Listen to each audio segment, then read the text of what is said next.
এই বৃদ্ধ মহিলাটার 12টা মেয়ে ছিল, কিন্তু তার মেয়েগুলো প্রতিদিন একজন আরেকজনের সাথে অনেক ঝগড়া করত।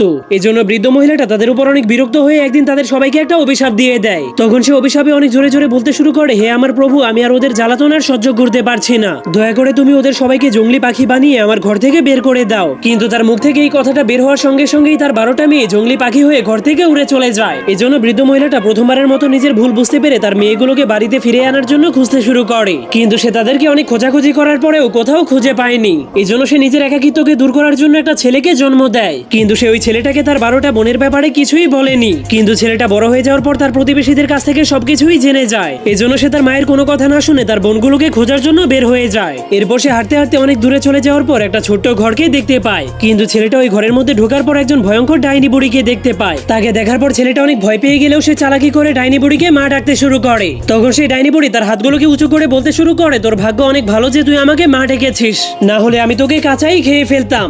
এরপর সে ছেলেটাকে জিজ্ঞেস করে, বাবা তুমি এখানে কেন এসেছো? তখন ছেলেটা তাকে বলে, আমি আমার হারিয়ে যাওয়া 12টা বোনকে খুঁজতে এসেছি।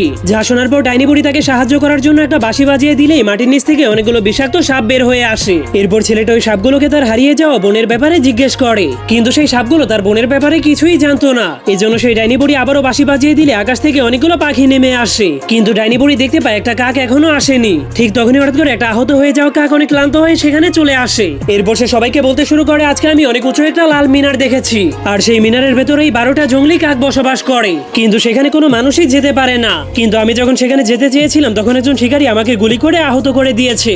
যা শোনার পর ডাইনি বুড়ি বুঝতে পারে সেই 12টা কাকই হলো সেই ছেলেটার বোন।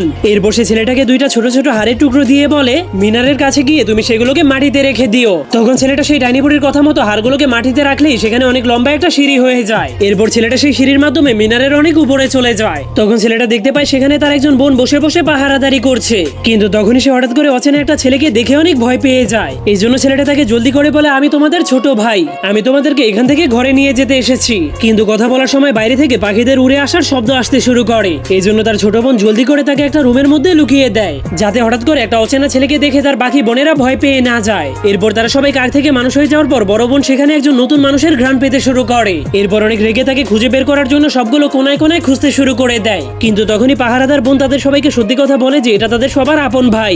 যা শোনার পর সবগুলো বোন অনেক খুশি হয়ে তাদের ভাইকে জড়িয়ে ধরে। এরপর তারা সবাই একসাথে বাড়িতে ফিরে আসলে তাদের সবাইকে অনেক ধুমধাম করে বিয়ে করিয়ে দেওয়া হয়।